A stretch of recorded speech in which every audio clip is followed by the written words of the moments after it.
Hey everyone, it's Rich Sheffrin, and we are here for another segment of Steal Our Winners. And I am in Baltimore, and that's where we're doing this segment. And I'm with a return insider, a return guru, a return marketer who's dropping some knowledge on us. His name is Sean Kemp. He's a good friend of mine. He's someone that I like to speak to for advice, which actually reminds me, Sean, I'd love to talk to you this weekend because I want to get your advice about something. So when we talk biohacks, we can also talk about some advice. But so Sean's a guy that I get advice from. He's like entrenched in the growth hacking field, the biohacking field. On his last time he joined us, he gave us a really great strategy of using PLF in groups and how effective it can be. And so that was a great segment, and we got a lot of great feedback. And so I was anxious to get Sean to return, give us some more great marketing strategies and tactics. And so he asked me if I wanted the high level or the street level, like tactical stuff. And of course, I said, I want both for you guys so that you guys can get all the knowledge. And so with that said, I'm going to be quiet. I'm going to say welcome back, Sean. It's great to have you. And if you want to tell us about anything that's exciting going on in your life before you drop like what the current strategy or tactic is, feel free. Yeah, well, first I got to say it's a pleasure being here. It's always humbling to be sitting next to you, Rich. For everybody that, I think I said this on the last interview, but you were directly, impacted my first 100K online. That was only a few years ago. I think it was like 4 years ago, so it's not super long. And, I got to say a lot of the tactics that I love to share here are just things that I love to test and try, and new different things that I love to, because marketing can get kind of mundane. Everybody's doing the same things, funnels, this and that. And I want to try and test different things. So I lost you there for a second, but I'm sure it got recorded because I'm recording it to the cloud. Okay, good. Yeah, it's on and off. I have it connected to Ethernet, so hopefully we're okay. So the biggest thing that I kind of want to share today, which also stems off of the last interview, is specifically around, how we're using or how we're displaying a big idea. Yeah, so I'll keep going. So essentially, if you haven't watched the last interview with me, it'd be really good to watch it, because while this doesn't necessarily need a group or anything like that, you can specifically use what I'm telling you right now, which is turning a big idea into a visual. So turning a big idea into something that's visual. And when we're thinking about visuals, there's a book that I highly suggest everybody get, and that's called Draw to Win. And the book called Draw to Win is a great starter, good understanding on how most people do better digesting information through visual representation and demonstration. And I say that the best way to persuade somebody is through dramatic demonstration. We knew that through Billy Mays. We knew it through Costco still does it and does it successfully. I think they get 900% increase in sales for their products just by demonstrating them and sampling them. So any product that gets sampled, any product that gets demonstrated, you see mass amounts of increase in sales just because they're there, they're upfront, they're being demonstrated. And it's harder to when you see these results happening in real time, it's a lot harder to say no. So right. Today, one thing that I've seen to be a lot more successful with my clients, because everybody here probably already knows what a big idea is. They have a concept, a feeling what a big idea is. It's something that really helps somebody, have that aha moment, that epiphany, like, oh, that makes sense.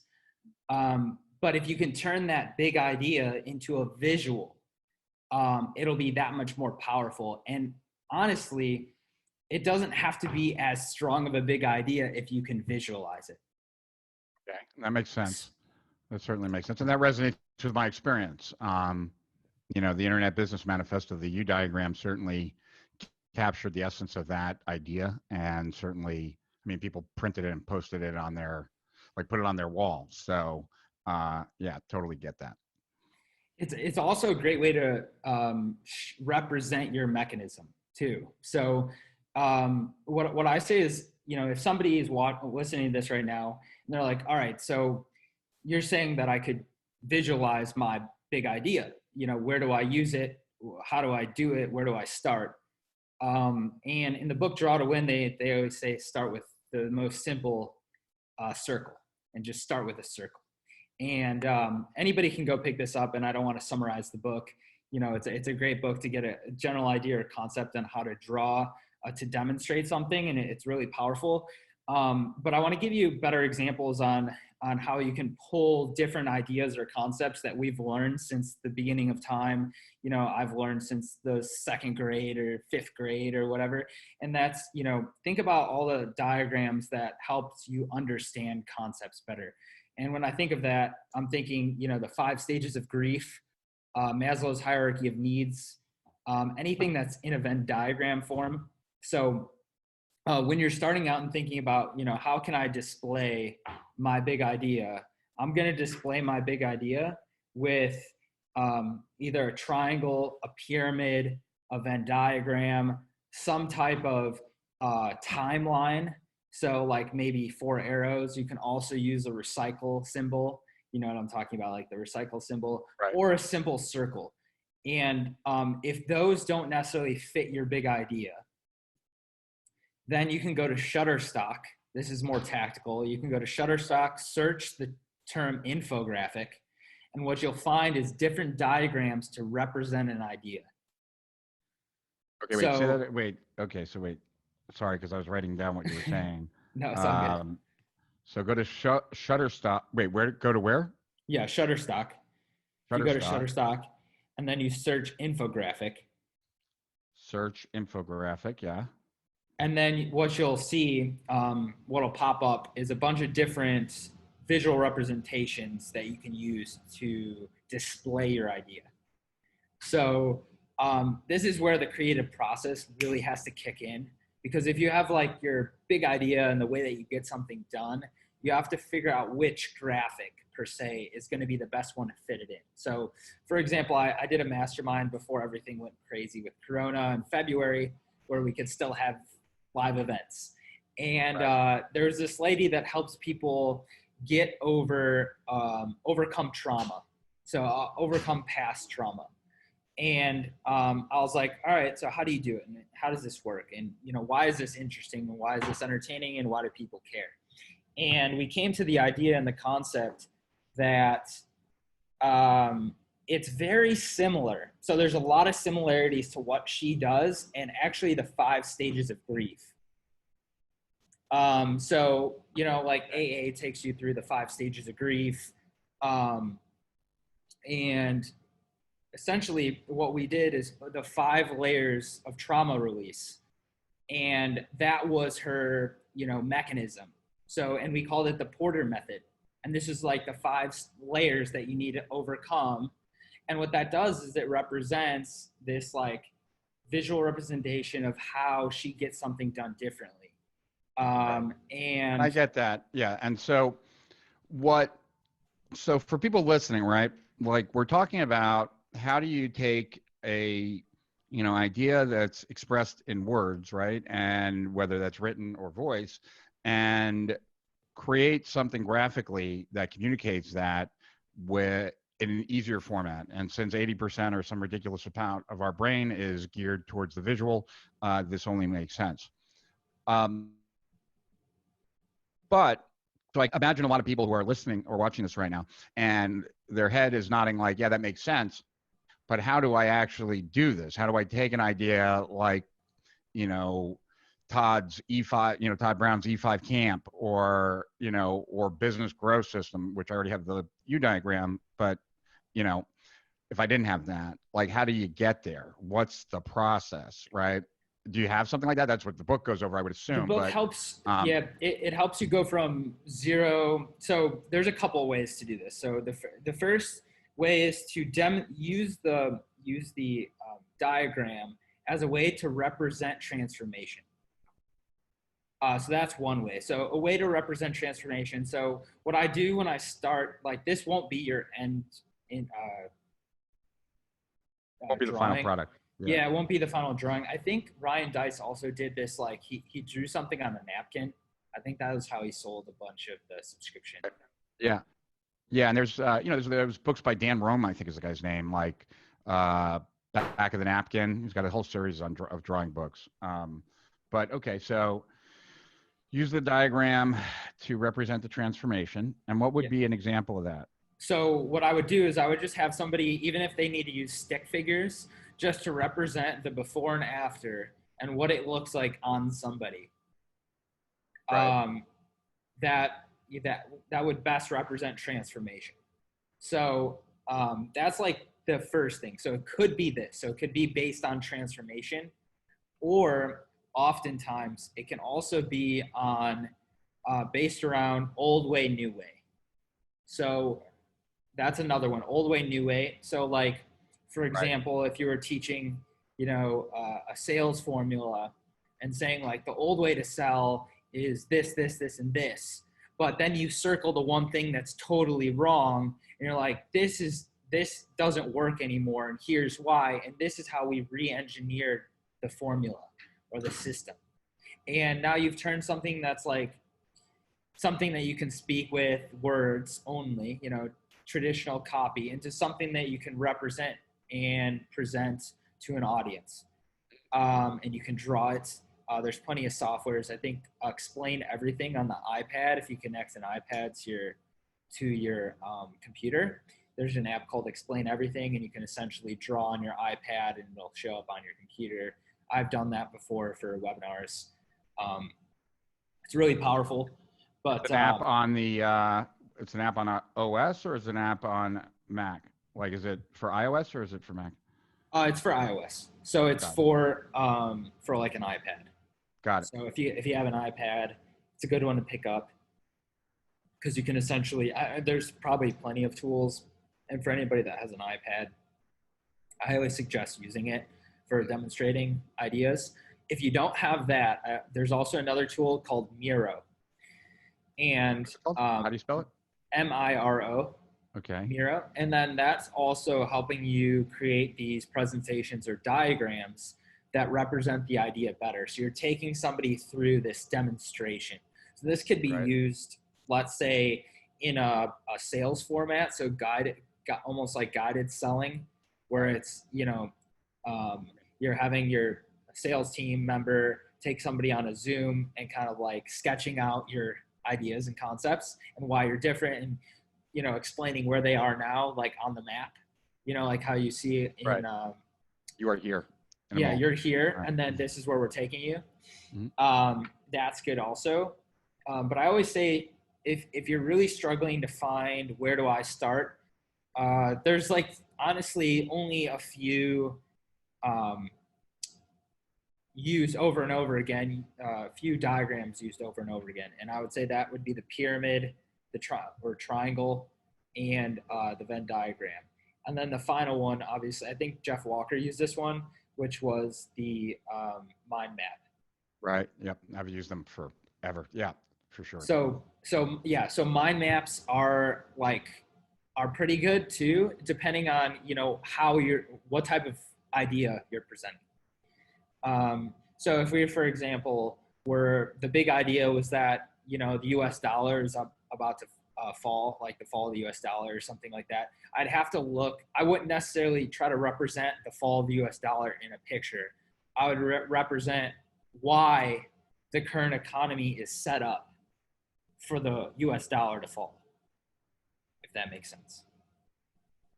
I think I lost you there, but I think I have. Got it.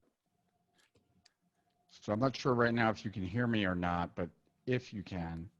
Yep, I can hear you now. Yeah, there you go. So do you have, like, with the woman that you were talking about as far as trauma, right? Is there like I got a bunch of questions for you because I want to kind of walk you through what I think people would be most interested in knowing. Is there a before and after, like what it was doing before you created the visuals, and is there an after? And then if so, is there? Yes or no? Just so for I'm not asking you to tell me yet. Just, is there? Is there a before and after? as far as like financially or conversion or anything like that? No, not for her. Okay. Anything else? Oh, sorry, I can't Do you hear have it you. for a different one? I said, do you have it for something else? Like a before and after, like if they get results or not. Yeah, so I have. Exactly. Yeah. Um, Because like what I want to do is I'd like to know like what the before and after was like without visuals and then with visuals, and then also like where specifically you use the visuals to create that increase. mm, yeah, so um, we can use a different example because Sure, I that's fine. actually don't actually know where she is right now. Um, so another client I have that's in the real estate space, we've used that to communicate. So a big thing for anybody in real estate, a big thing for real estate people is finding motivated sellers. So what happens is there's essentially all I need to do is draw two lines on a piece of paper, right? So on the left side of the left line is unmotivated, and then the center line is on the fence, and the right line is motivated. So these are motivated sellers that are willing to take a discount, and generally these are distressed homes or people that need the money now. So what's happening is a lot of people that are real estate investors are essentially all competing for the motivated seller. So it's a big thing in the Right. real estate market. Yeah. You know, motivated seller leads, motivated sellers, but everybody's forgetting about the majority of people that would sell under the right terms and conditions. So Right. there's absolutely no competition for those people if you set up the right terms for yourself to win over time.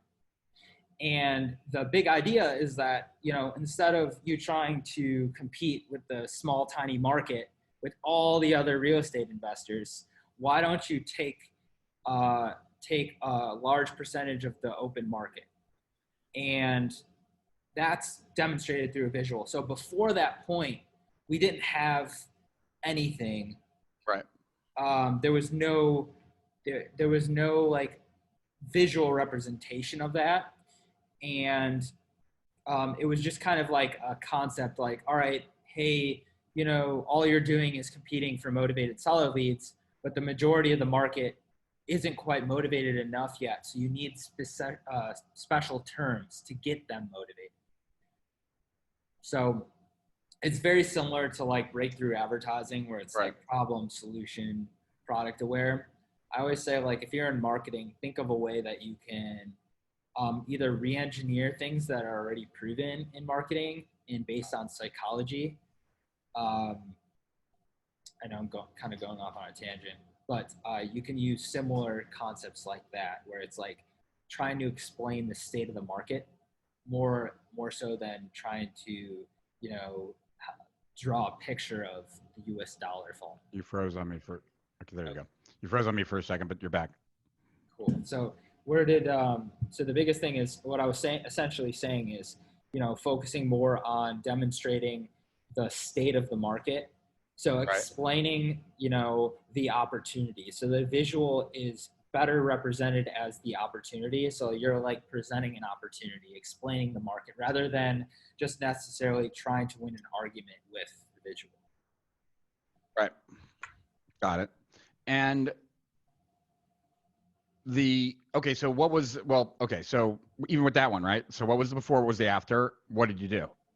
Yeah, so the before is there's actually no visual representation, and now we can use these assets. So they're probably wondering where you can use these assets. So if you watch my previous Well, so training, what did you create before you go there? What did concretely, like, what did you create?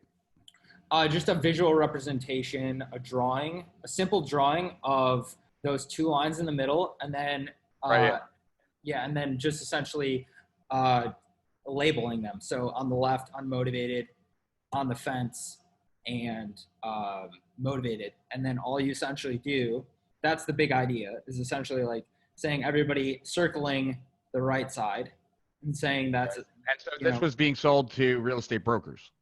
real estate investors of any kind. Okay, got you. And okay, and so you created that asset, and then what did you do with it? And then what was So the we're result? using it in a VSL format right now. So Mm-hmm. I don't have specific concrete numbers on like how much the problem is we don't have like a control before it. So what Okay. I did was I took an idea that was seamlessly not visual and I turned it into a visual representation. So the people who are visual learners, like you said, over 80%, can help digest that idea and that information a lot easier and will likely produce a lot higher conversion rates. I've also done this in the fitness space for coaches, and this can be represented in like a 10 to 11-minute video.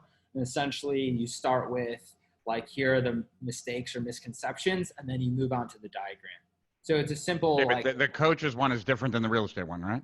totally Okay. like So different back to the real format. estate one though for a Yep. second. So what was like what happened? Like you did that and like what was the effect to the business? So I literally just finished that up. So we're about to run traffic to it yet. Okay, so you So I don't know don't yet. have, yeah. So I don't have like specific concrete data on it, but it'll do super well. So um, it's specifically like for people Okay, that so, I've also done it in the sales. So you want a specific example that has like a number attached to it, well, I'd right? like that. I mean, if you don't have it, that's fine. But like No, I what I do. don't want, Yeah. okay, yeah, what I don't want is like I want this to have concreteness for people, as far as like what impact it can have, and then once we've established that, because I don't feel like we have, then like I want to try and make what time we have together make it this more than just you should have drawings at this point and here's some ideas and try and help people as much as we possibly can to Yep. actually move in that direction. So those are the two things. So the one that I would say is the most powerful is the visual representation for a sales trainer. And we ended up using this reverse selling method. Right. And the reverse selling method we ended up demonstrating what this reverse selling method was in a live. Ended up selling over $250,000 worth of sales training in just a couple weeks. So And it how is that was. comparable to any other time when they've done it? Do you know or no? I think his first launch was under 100. Mhm. So you'd say over 2.5. Got it. The Okay, so you as a copywriter and a marketer, like how, let's say that I don't really feel like I have any artistic skill. And so now like I just have another thing to get done. And what process do you recommend for people? Okay, they can go read the book and maybe they should, but like let's assume that they're not. but I would What can we do to help them so that, you know, or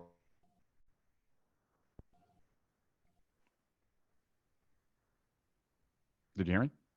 I lost you, but I think Oh, I okay. was getting the gist of the question. So the question essentially was like, hey, if I'm not, good artist, how can I leverage this to get a result? Right. And the question I would like to like reframe it and ask Sure. them, obviously, how hard is it to draw a circle or a triangle? Do you think that you can do that? Because that's all it takes, or 2 lines on a page. So that's Right. essentially anybody on the planet can do that, right? So you don't need to be good at drawing. It doesn't need to look good. Honestly, the most ugly drawings can do extremely well. Yeah, Um, that I would certainly second because I've used diagrams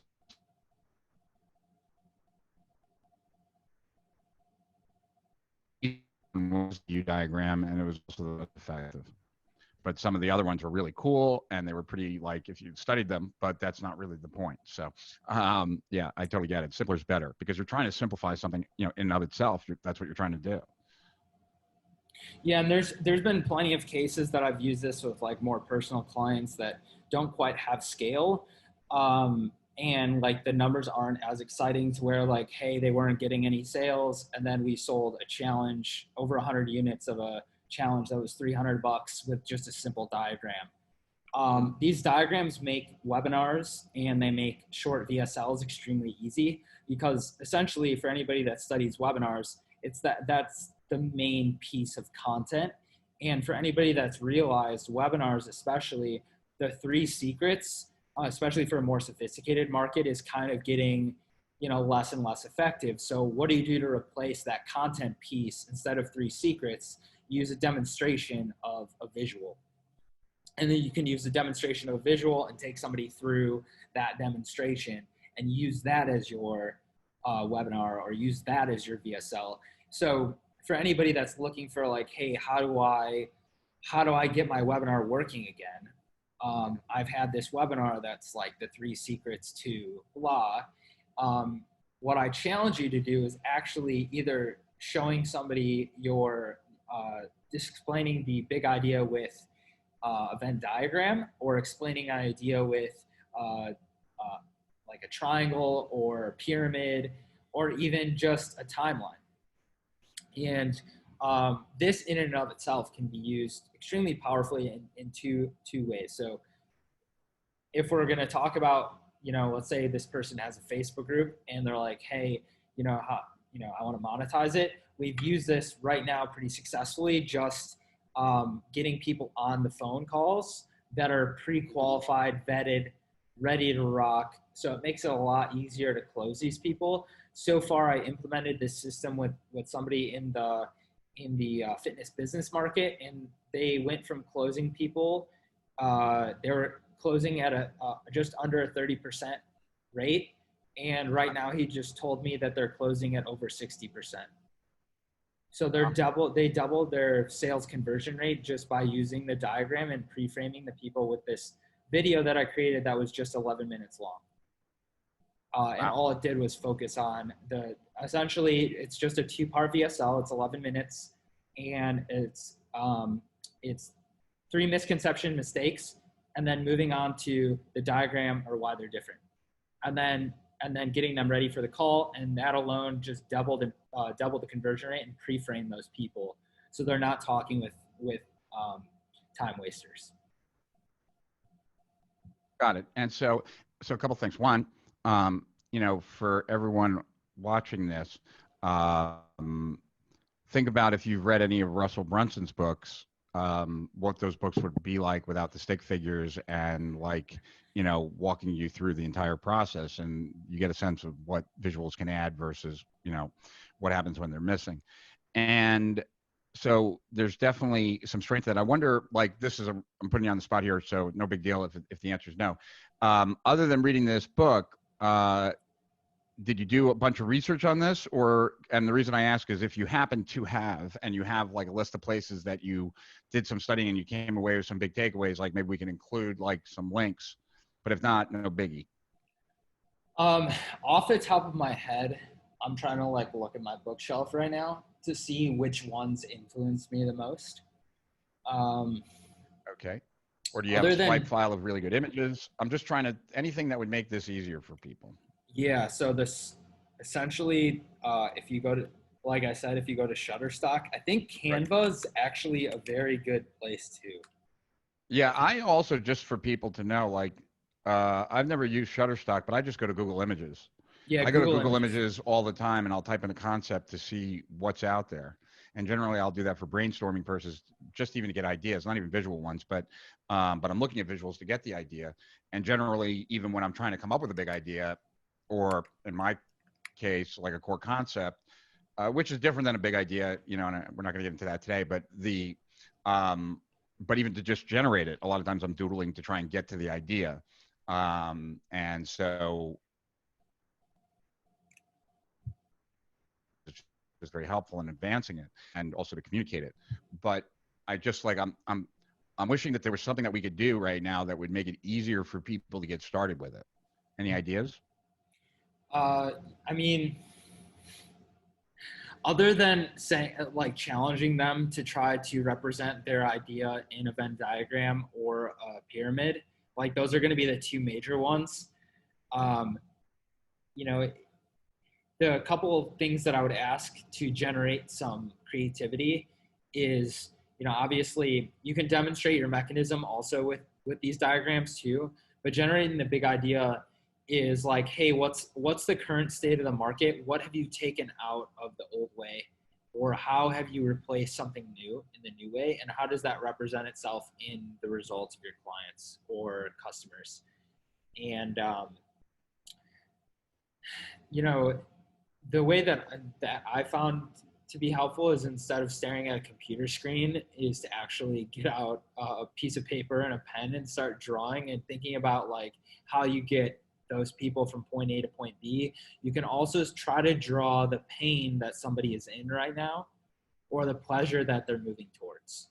So like what you can also draw the scarcity of the opportunity. So you can try to draw or explain the opportunity itself. So like I said, in the real estate market, all I did was start with 2 lines, and I was trying to think of like, there's 3 groups of people right now. So if you can try to group your market, so like for example, in breakthrough advertising, it's unaware, problem aware, solution aware, product aware, most aware. So if you can think about like, hey, how can I create something like that for my market, right? And that's honestly where I would get started. Because it's so creative, it's almost difficult to kind of put it into some type of system or standard operating procedure where it's like, all right, go here Right. first. Yeah. I mean, there's no easy steps, right? Like no Right. 3 simple steps for stupid people to create amazing graphics. But so on the problem side, for sure, like my experience has been that actually a visual of the problem is probably one of the most powerful, based on my experience, because I've also had visuals on the solution, visuals on how to turn the problem into the solution. But generally the ones that were problem centric, totally, were the ones that did best. And then even on the problem side, what is it, a simple diagram or is it a complex diagram? And complex diagrams, at least my experience has been, haven't gotten the same resonance. And like, so this will be like, I think one of the last questions, and then also anything that you think will like to help start you just putting them in webinars, cells, maybe blog posts, et cetera.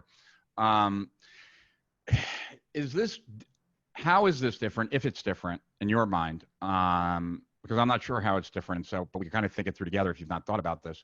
How is this different than like a framework? Like, on the educational side, moving outside of marketing for a second, just basically in the creation of a course, in the creation of content, right? Like a lot of times, if you can develop a framework, the IP, the intellectual property, is just that much more valuable, right? Like the 7 habits of highly effective people, right? And that pyramid with 3 pyramids inside it, each of those pyramids representing 2 habits or whatever, and then the 7th one was in the middle or something like that, if I remember correctly. I wouldn't say necessarily that it helps, but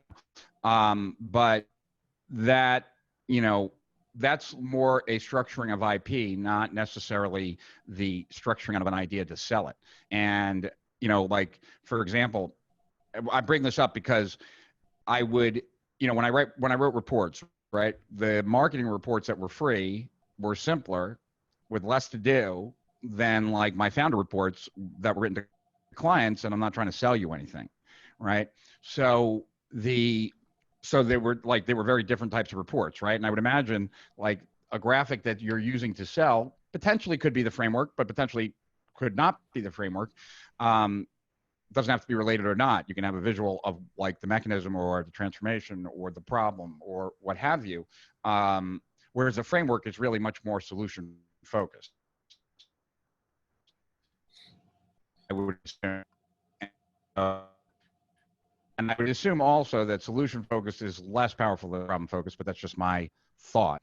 So one's designed to teach more and lock in concepts. One is designed to kind of persuade, arouse curiosity, get people to lean in more and simplify concepts, which frameworks simplify concepts too, but simplify to the point where you can't go any simpler and people still absorb everything. That would be a framework. I'd say like on the marketing side, you're less concerned about whether people really absorb everything and just whether or not they get excited. and whether they feel like they understand it better and they've digested it faster, easier than you could have expressed in words. What's your thought? Yeah, so there's a lot of similarities to a framework and this, right? There are definitely a lot of similarities. I think they're developed for two different types of people. And what I mean by that is like on the front end versus like somebody that's either already a customer or somebody that's on the fence ready to buy. And um, there's a distinct difference in which I would say that the current thing that we're speaking to right now is going to be diagnostic tool or to get buy-in into an opportunity.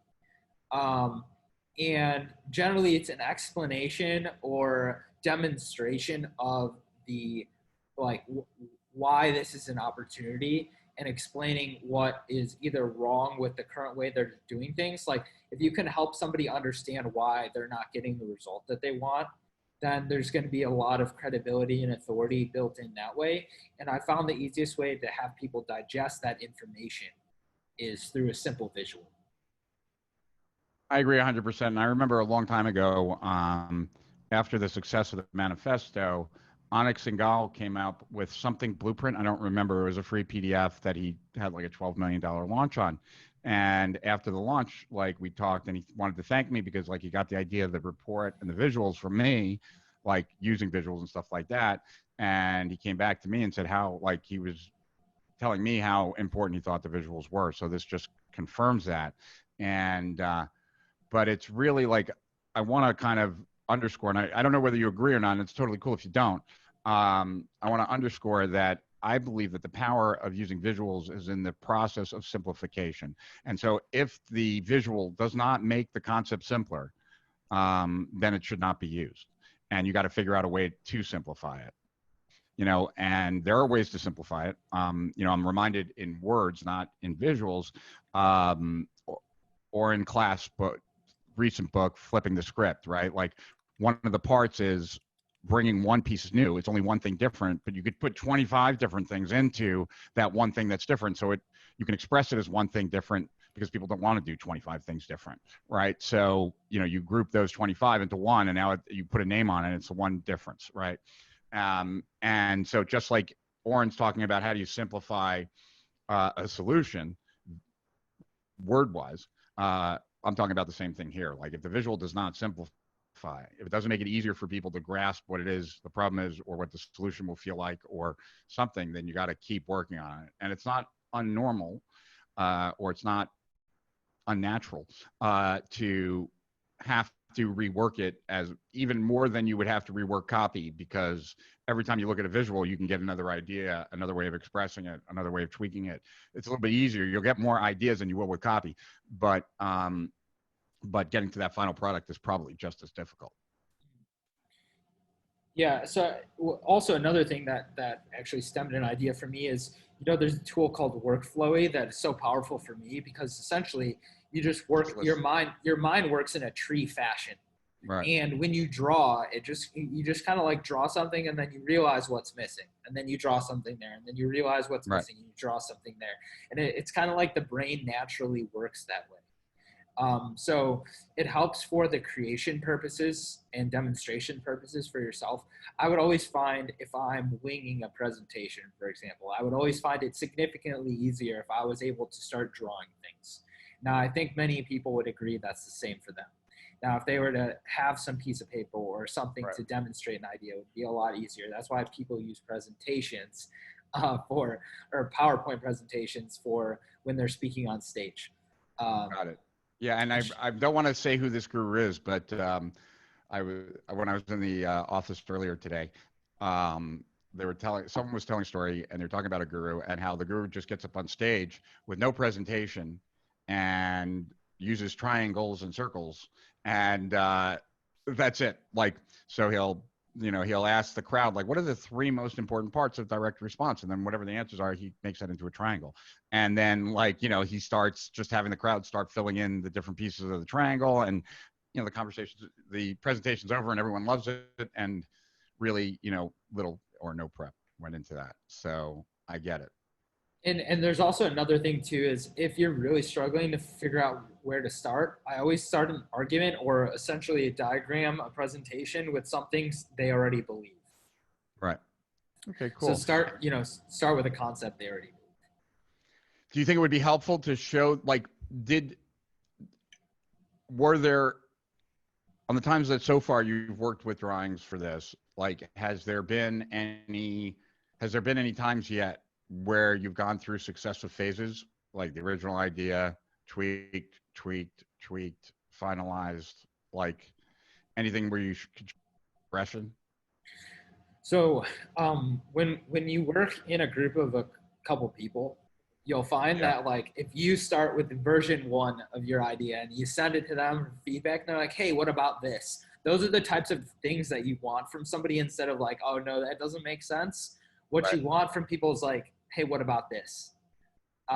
So like, what if we add this? So generally, I wouldn't say that, on the first go, you'll have an idea or a visual representation that you can just present to 3 different people and be like, hey, what do you think about this? Does this make sense? Can you grasp it in 30 seconds? Because essentially what I want to do is I want to create a graphic in which somebody can look at it in 10, 15 seconds and understand why that is a big idea. And it helps drastically reduce the amount of things that you need to explain to somebody.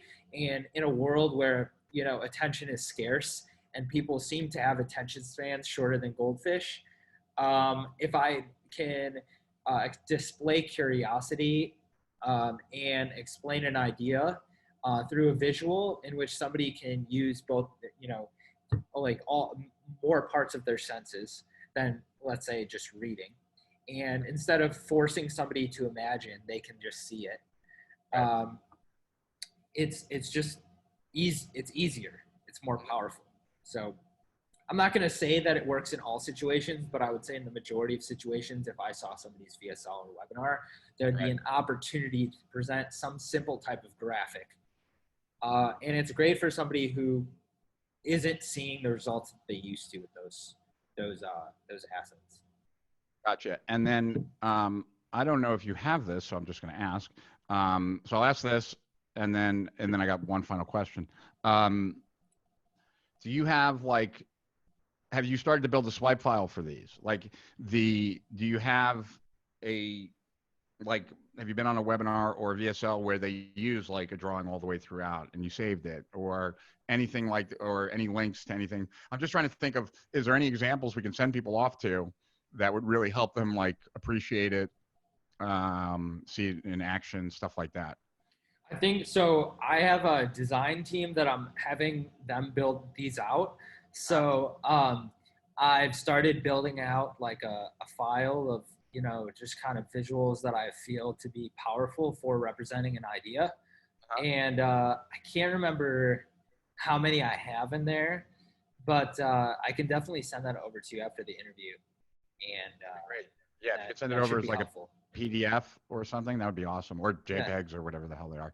Perfect. And then the last thing, as always, is there anything I didn't ask you that I should have, that would help everyone who's listening or watching get more value out of this so that they could take action faster and get a better result?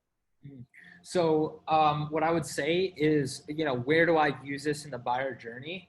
Um, you know, Essentially, you could use this for cold traffic, but in my personal belief, I think it's like middle of funnel. So get people interested and hyped up for some type of thing like this before you actually send them there. So like, where does this actually fit, and like, how can you use it? So this could be as simple as what we've done. It is like middle of funnel, essentially, kind of warm, already hand raisers, essentially, to if I can achieve something differently. Um, It'll work best for those type of people. And you can represent this demonstration or diagram very simply, even with tools like Loom, where you use Miro and you just record your screen and pre-record it very raw, 10 or 11 minutes, explaining something and sending that to people that are like in the middle, instead of doing a very a time-intensive webinar or a lot of production time for a VSL. This is very raw and very good for more sophisticated markets. So, but can be used all over the place, obviously, and has been. Actually, I do have one more question. And then, yeah, then I'm done, I think. Have you ever used like Fiverr or any other place to just generate lots of different ideas for you? Like outsource it, but outsource it, not necessarily. I mean, I guess you could also outsource it to a great designer and hope that they nail it. But also as another way, like just paying lots of cheap designers to come up with different ideas to see if that stimulates anything. So I would probably, in that scenario, I have used Fiverr, I have used Upwork to do these things. And I also have designers that I've worked with for like 3 years. They've actually done the best job, to be honest, because they know me better. Right. And like I've also done it with like Design Pickle. For anybody that's familiar with Design Pickle, it's like unlimited designs per month. And then there's a tool called Floxy, similar thing, unlimited designs. You can use What's the those. tool? Wait, hold It's on. yeah, it's unlimited designs. It's called Floxy, FLOCKSY.com. You know what? Can you text that to me when we're done? Yeah, for Because I'm sure. trying to write these things down, and for whatever reason, my iPad's not agreeing with me that much. I downloaded Explain Everything in Miro. Those are pretty sweet for diagramming, for Yeah, they're sure. amazing. So at any time that, you know, let's say I need to get a webinar up in like 5 days and I'm doing it Right. myself, I would 100% use Miro or use Explain Everything, because it's almost a pattern interrupt compared to the typical presentation format of a normal webinar. Yeah, I would So, say for sure. and people will see it more as like training, and they'll stick on longer just because it's different. Yeah, I could see that. Cool. Well, this was a great tip, great strategy. I'm looking forward to looking at your swipe file. Yeah. So make sure you get that over to us. And yeah, I'm going to let this noodle around because I certainly have seen the power myself of visuals, but not something I've been thinking about recently. So I'm glad that we did this and reminded me of its impact and its power and its importance and all those things. In addition to, it just helps refine the big idea, because if you're working on the idea and trying to express it visually, you generally, you also have better ways of articulating it too, the more time you play with it. So very cool. So I appreciate you, man. I appreciate the tip. I appreciate the strategy. I hope everyone does as well. I know that if they do use it, they will get a benefit. So thank you for that. And I look forward to speaking to you again real soon. Of course. Thanks, Rich.